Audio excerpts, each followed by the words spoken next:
Sure, here's a 400-word script about the vintage year 1997, focusing on cultural, historical, and nostalgic highlights. This could work as a short documentary voiceover, podcast segment, or YouTube script.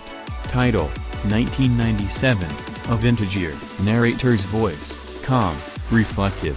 1997, a year that now feels like a time capsule tucked neatly between the analog past and the digital future. A vintage year, in every sense. Music fades in softly, a nostalgic 90s track instrumental. This was the year the world bid farewell to some icons and welcomed new ones.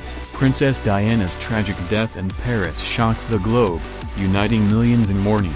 Her legacy, one of compassion, grace, and resilience, still echoes today. Meanwhile, in Britain, a cultural revolution was brewing. Tony Blair and New Labour swept into power, promising change. Across the Atlantic, Bill Clinton began his second term as U.S. president, as America rode the wave of a booming economy. But 1997 wasn't just about politics, it was about pop culture. Oh, and what a year it was. Music changes. A upbeat 90s pop instrumental, Titanic, sailed into theaters and history, becoming the highest-grossing film ever at the time. Leonardo DiCaprio and Kate Winslet became household names, and Celine Dion's My Heart Will Go On was stuck in everyone's heads and hearts.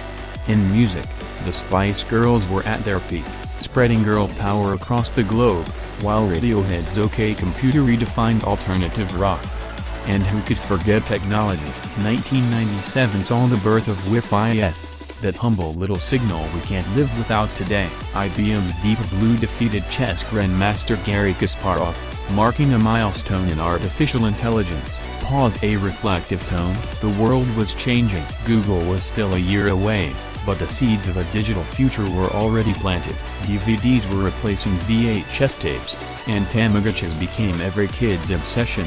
On TV, Buffy the Vampire Slayer debuted, redefining genre television and inspiring a generation.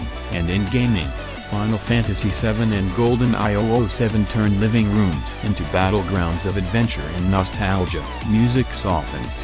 1997 wasn't just a year, it was a turning point. A blend of innocence and innovation. A time when the world was both looking back and racing forward. So here's to 97, a vintage year, remembered not just for what happened, but for how it made us feel. Fade out music. Let me know if you want this adapted for a specific medium, like video, podcast, or TikTok voiceover.